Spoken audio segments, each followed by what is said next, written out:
We're going to move on to members of the third party.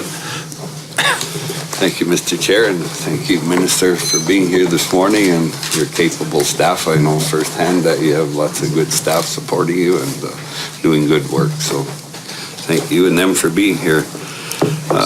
My first question is, this in the strategic context of your 2016 business plan, you explained that the government is finalizing the transportation strategy for Alberta based on input from public consultation and engagement with key stakeholders. This strategy will cover all forms of transportation and different ways to connect people and communities, as well as move products to market, promote and attract investment. The strategy will further encourage regulatory harmonization, enhance safety and security, and investigate and integrate innovative delivery methods. Good strategy. And I see in this year's business plan that's disappeared.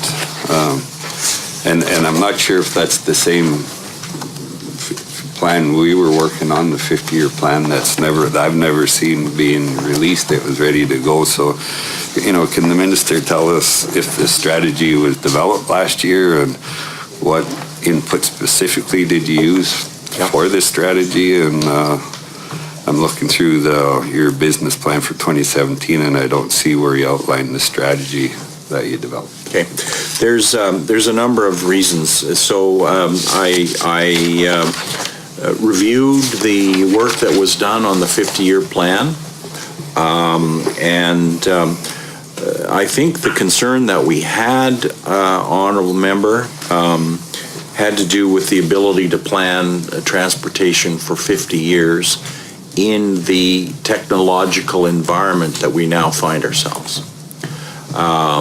And one of the things that concerned me when I became the minister is that we needed to enhance our planning function as a department in order to take account of new and emerging technologies. And I guess the concern is that if the plan is a plan which I will call a more old-fashioned approach of building highways, ring roads, that sort of thing, and doesn't address the overriding tidal wave of technological change that's just about to break over us. We're not going to be well prepared even 5 to 10 years from now. So the deputy has made changes in the department to enhance our ability to grapple with the impact of emerging technologies on transportation. Many of these technologies are disruptive technologies. In other words, they create considerable unpredictable change in the economy and in social life. Uber would be a good example of that kind of technology, and there are more coming all the time. So I guess the question really is how do you deal with, for example, autonomous vehicles? I mean, electrical vehicles are already here. And will be widespread within 5 years, but also autonomous or computer controlled vehicles are coming very quickly behind that. And already, I think in the trucking industry, some are prepared to would like to move ahead with driverless vehicles in the form of convoys, and those changes will come very quickly. So how do you design a transportation for that? Do you plan urban transit in the same way? What about your highway transportation of goods and services? And then there's the whole question of drones. So drones are rapidly expanding as battery technology advances very, very quickly. We're going to see an increase in the size and utilization of pilotless aircraft, electrical battery powered. Already now, I saw an article last week in the paper in, I think, Dubai. They're already beginning to experiment with drones that carry passengers. So this kind of thing will really radically transform our transportation system. So how do we plan for that? How do we position ourselves so that we can deal with unpredictable and even unknowable changes and development in the technology of transportation? So the department is just beginning to grapple with that. That capacity a year ago wasn't present in our transportation department in a way that it needed to be, and we're just beginning to get that organized. So that's why there's no 50-year plan.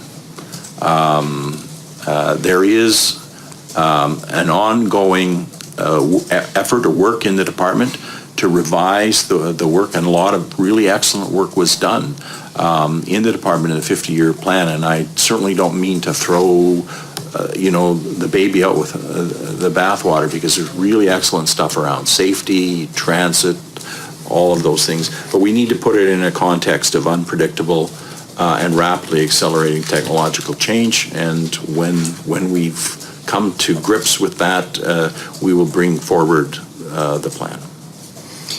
Okay, thanks. So I guess the plan is scrapped then, or we're not going to see a strategy? It's not scrapped. We're backing up and taking another look at it. With technology, I mean, you could say the same thing next year, that technology changed, so we'll never come out with a strategy. And I hear what you're saying, and these truck convoys that are driven or not driverless or whatever, we're still going to need the roads and the transportation. Drones are good, but I can't see them hauling grain and lumber to the port. We still need access to our port, and I can't see a drone taking all that stuff there. I get what you're saying, but we should still have some kind of a transportation strategy. But I'll leave that for now, and but I know there was a lot of work done on that, and I just hate to see it lost. So. It won't be. Thanks. Okay. And the next question is, I'm not sure, I'm not trying to be confrontational, I'm not sure how to phrase this, but we go back to your unfunded transportation list, and, when the roles were reversed, you were always going on about the sunshine list, and everybody would know when their projects would get built and when and exactly and all this. And I know you've already stated that'll never see the light of day, so the sunshine list, I get that. But to go from a sunshine list, not seeing the light of day, to be completely in the dark about here, that's a big leap, because all of a sudden you got this unfunded transportation list, and I'm not sure what that means. There's projects on there that aren't funded, but there's a whole lot of other projects that aren't on the unfunded list.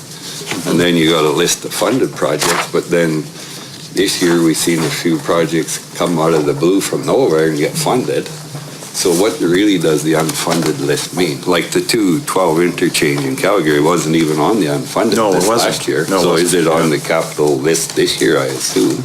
Announced. Yes, So that one from some, and good projects, I'm not saying that, but then what good is the unfunded list? Because there's 2 or 3 of them now, like the Twinning of the Bridge, just show up on the funded. And fair enough. I sort of expected this might be a question here. So the point of the unfunded capital list is to place in before the public all of the projects that have been evaluated, that are considered desirable, considered to be valid, good projects, but we don't have the money for them. And so we try to put the stuff that fits that criteria on that list. Now, is that list perfect? No. Are there other reasons why we might move ahead? So it's beyond me, as I mentioned, why the Fort Saskatchewan Bridge wasn't on the unfunded, projects list. Well, we didn't have an unfunded list. But Yeah, well, but why it wasn't even Well, built, and if not you wanted- not a criticisms, but it was so badly needed, and yet it wasn't on the unfunded capital list. So we just had to do it, right? But there was a bridge to cross the Fort Saskatchewan. So is this new twin bridge, is it going to take heavy loads and wide loads? Is it going to fit in that corridor?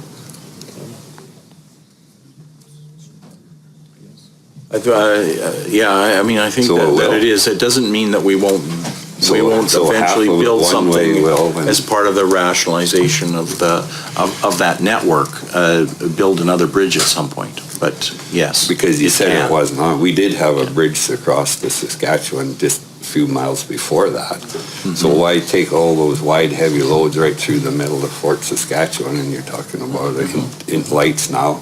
You could have diverted a lot of that traffic out of Fort Saskatchewan and crossed the river and hooked into 28, which was the plan we had. We didn't have a plan, you're right, for twinning that bridge, but we had a plan for this other bridge. So You're how many talking about the bridges- NERC Bridge, are you referring Yeah. to the NERC Bridge? Well, that So study's how going many ahead. bridges are we gonna build across, because we just finished the big one that we drove on last winter, Oh, I which is know. good, and they want one on the other side, so. But I'll remind you that the intention for the NERC Bridge is the study, preliminary engineering study is underway. But the intention for that was always to build that, 15 years out or 20 years from now. Well, that was the information that was provided to me. We were partnering with industry. Industry was gonna Yeah. build it, Yeah. and we were going forward with it, Yeah. so don't Well, say there was. That study may show the necessity, but the necessity for that project, and if there's private funding, of course, that can help us accelerate the project in the plan. So that's not gone, but it doesn't meet the needs of the people of Fort Saskatchewan when they try to get to work in the morning. But most of that traffic is coming from Edmonton and going through Fort Saskatchewan. There's not that many people live in Fort Saskatchewan. So if we can divert it before it gets there, anyway, I'm not gonna argue I'm not about sure that I agree with you, Honourable Member. A lot of people go down 21 and through Fort Saskatchewan, and you'll find that out with these heavy loads with traffic lights and foot bridges. And anyway, it's not that we weren't planning. I just hope the industrial heartland needs a heavy load wide corridor bridge. And they're supportive of this approach, and they also know that we're not walking away from the study that's underway on the other bridge. Because that's what they supported when we were there, was the other bridge. But anyway, that's so, I'm not begrudging that. I think it's good that you're twinning that bridge. I'm not confident it's going to accommodate the industrial heartland with the wide, heavy loads, but we'll leave that for They now. seem to be supportive of the project. Okay. So, and then you had projects last year like Highway 19 and 43 that never got done, so they're moved to this year. And so where did that money go from last year that never got spent? Because I think it all got spent. It was just reprofiled, wasn't it? Was it just reprofiled to this year? Yeah, it was a move forward into this year so that the work can But you continue. spent your full budget last year. So you had money. So, okay, that's what I thought. So that's why the contingency fund wasn't fully used, because it didn't come out of there. 'Cause I didn't see a surplus in your budget, but there was some projects that never got done, and then just. Yeah. Well, as you're aware, when a project is being built over several years and the money you gets don't moved get all the up. work done that you wanted to in one year, you reprofile the money forward and you keep going next year. So, and it concerns me today when I hear we're just going out for tender on some projects, because, if you haven't gone yet, lots of times you wait till budget. So by the time these tenders go out and get evaluated and approved, it's a really poor time to be putting tenders out in May and June. Your prices are going to be high and they won't get done like 19 and 43 last year. Like, the best time to tender these big projects is January, February, and they know that. So I know where it's at, but hopefully you can try and, get the projects done sooner next year, because you'll get a lot better prices in January, February than you will in May and June, I can tell you that. Do you want to answer that? My deputy will answer Sure, that thanks question. for the question. We are moving forward as quickly as we can with tenders. As Minister indicated, there's some projects last year that didn't progress as we had anticipated, so those are, that money has been carried forward.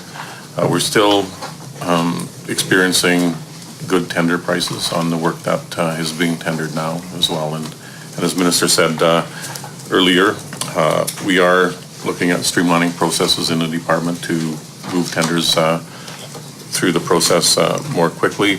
Industry has indicated to us that they have the capacity to deliver on the full capital program. Yeah, and I have no doubt industry can't deliver. I just know they're going to charge you a lot more now. But that's, try and improve that, and I think you're aware of that. But, and going back to that 214 interchange in Calgary, that would come out of the blue. And I agree that's a good project and should be done as well. I think it's good that you're moving forward on it. But I think it's partner with the city and the developer to do that. Yes, that's right. Is it a third Yes. thing? Yeah.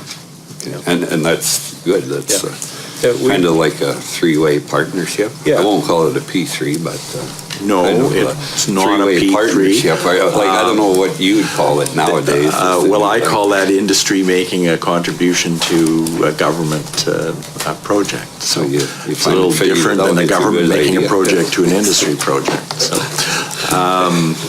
it's a good. good project. I met with I the do. developer. They made a convincing case about the economic benefits of proceeding now with that project. And we analyzed their information, their data, and found it to be quite sound. In terms of the number of jobs, do you know which one that is? But like I say, it's a good project, and I support it, and I think it's good that you partner with industry to get things built. Yeah. So that's good. One other thing, maybe you can It's explain. overall, in terms of the commercial and residential development and so on that's going to result, it's how many? 25,000 jobs. Yeah. Over a period of time, yeah. Like I say, it's a good project that we were looking at. So traditionally, we've used sort of engineering approaches to decide if a section of highway or a bridge or whatever is warranted, traffic numbers and so on. We're trying to broaden that to take a bigger look at the economic impact that it might have, to look at partnerships as we've seen in this particular case. So that's why it was advanced, because it meets those requirements. So I'll just try and move on there. I won't go through the list, but there's quite a list of projects that were on the unfunded list, and now they've been dropped off of that list. Are they funded, or are they just gone away? Well, we periodically review all of the projects that we have, and if they're no longer considered priority, then they're removed. Like, I assume some of them are funded, Yep. or will be funded, but it's hard to tell. You can't tell from this whether they're going to be funded or they're going to be scrapped. And I don't want to go through the list. I got quite a list. Dropped for the unfunded Just list. That's what he's generally. talking about. No, that's what he's talking about. So, I won't go through the list, Yeah. but generally, Yeah. so some are scrapped and some are going to be funded, is that right? Basically, if it was on the unfunded list and it's not been moved into the capital plan and it's no longer on the capital list, it's because it's no longer considered a priority. But we don't know if they've been moved into the capital plan yet. Well, yeah, we do. Well, you might tell me that. I guess that's what I was getting at. I'd like to know which ones have been dropped off and which ones are be funded. I guess that's a fair point, honorable member. I mean, within some of the budget categories, there are specific projects that have yet to be announced. So It's a And I it's a get kind of a you're saving stay-tuned message, I those- guess. Yeah. You're saving for those announcements, but could you tell us the ones that were dropped off, or? Do we have a list? Can we get So it to we'll them? have to, Yeah, we Well- can provide, we can compile that and get it to you, honorable member. and another one that's just a little strange and probably have a good answer for it, but. Thank you, everyone. We're going to take a very brief, short health break. On to you, Mr. Drysdale. Thank Go you, ahead. Mr. Chair. Minister, just to quickly finish off where I was, and Sure. then I'll move on, but I'm sure there's a good explanation for it, but in the past, we did 3 and 5 year budget plans, and it's strange this year you did a 4-year plan, just wondered why. I'm sure there's an explanation, Yeah. why 4 years? Well, we did a 5-year plan, as you know, under the advice of David Dodge. We decided to increase the capital plan over a 5-year period, and as that plan progresses, then we're scaling it back. Now, we won't go less than 3 because there's a construction plan, and that's the traditional length of time for the capital plan. But we finished a year, so we dropped it down to So 4. next year it'll be a 3-year plan. And then it won't go, and it'll stay there. Yeah. Okay, all right, good, thanks. Highway 19 twinning, didn't get very far last year. Has it been tendered and awarded for this year? Will they get started right away? So the projects that are approved are on either end of Yeah. Highway 19, and the east end, we just finished conversations with the developer there, Remington Developments, who are actually tendering that work on our behalf, so that I believe will be out this construction season. The west end is still in the design phase, and Tom, do you know if that's going to be tendered this season? It's going to be tendered for construction this season as well on the west side. But if they haven't been tendered yet, chances are they're not going to get finished this year, so. But anyway, I'll leave, because I know they were, And I'm not sure 3 years those are, ago, they were.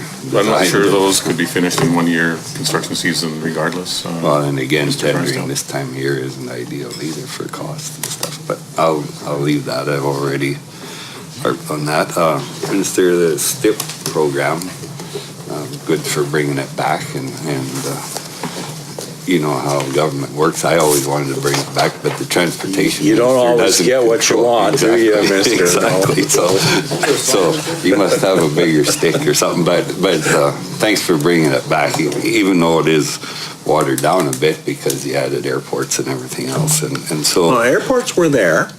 We broadened it so that, lights and aprons and so on were Yeah. covered, but it's a very small amount. Yeah. It's a very, very, and so one of the, best uses of it, or more popular, was the resource road funding, Yeah. of course, and lots of activity out in the rural area to bring resources out, and it's what helps the province build their money. So have any of the resource road projects been approved for this year? Because we get to the same thing. I think we If just did They one. haven't been approved, they haven't been tendered, Announcements. nothing's gonna happen again this year there. Yeah. We're reviewing. yeah. You have to stay tuned. Those announcements haven't been made. There are a number that are under consideration, and I think that information won't be, how long until we start making those announcements? 3 to 6 weeks.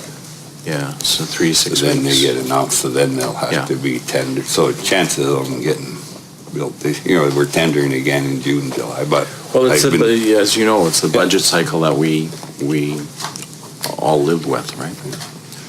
But, they can be tendered earlier, but whatever. How many kilometers of overlay and rehab, like kilometers over the next 3 years per year? Like not dollars, kilometers, that's, It's in here somewhere. sometimes there's a difference. We have completed 1160 the past year. I'll show you over here. Oh, this is the past year. Okay. This is what we did so far. Okay. So,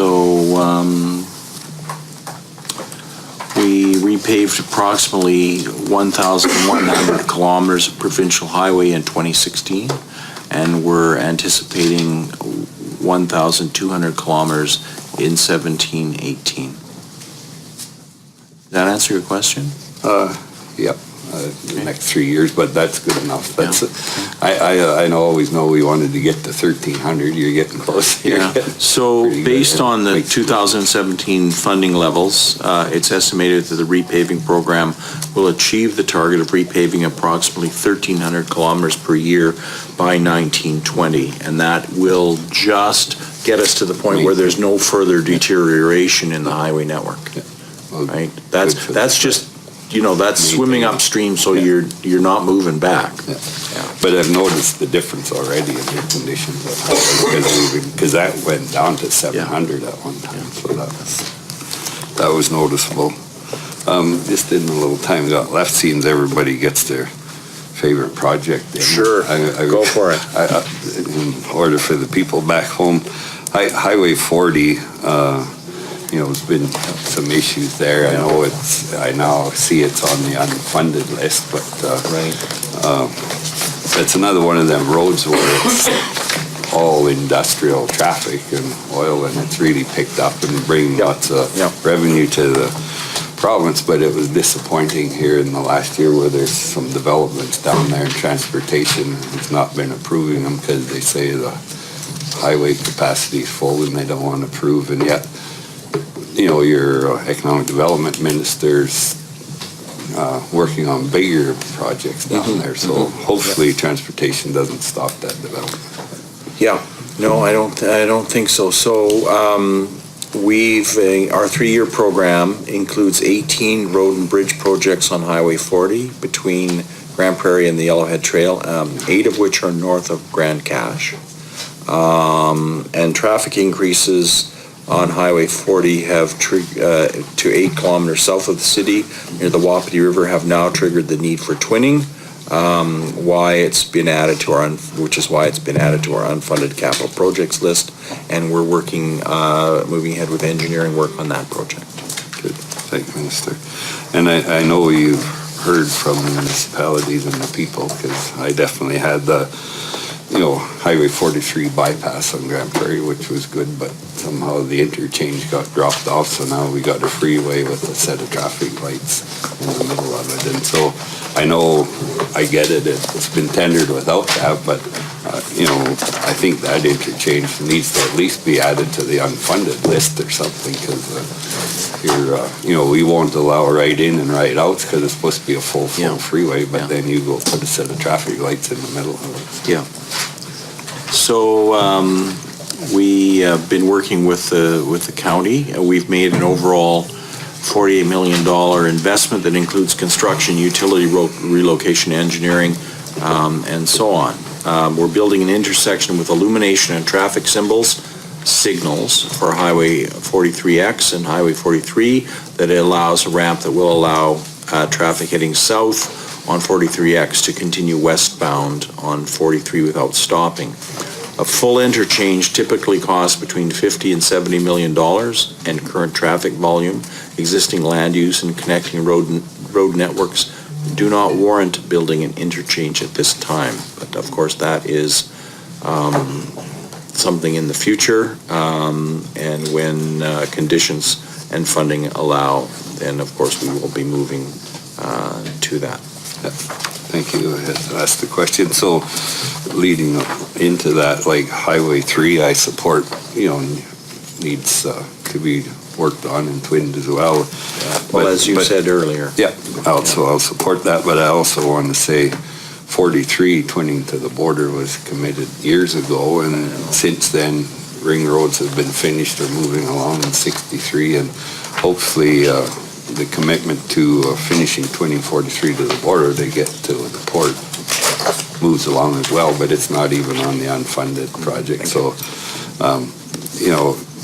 to do projects like 3 and 43 seem to always take backstage. I mean, we spent a lot of money in Edmonton and Calgary and twinning 63 in the last 5 years, but we need to get some money spent in the road to get our resources in to pay for those ring roads. So I need to bring that, and I think fair, I've told you but that before, but as you don't said- forget about the rest of Alberta. No, but as you said, in connection with your experience with the STIP program. Yeah, no, I get it, but my job is to bring it to the forefront, so.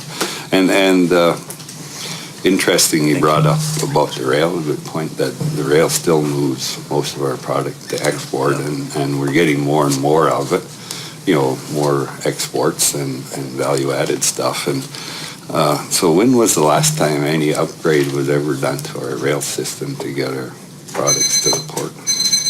I don't have the answer to that question. Thank you, Minister.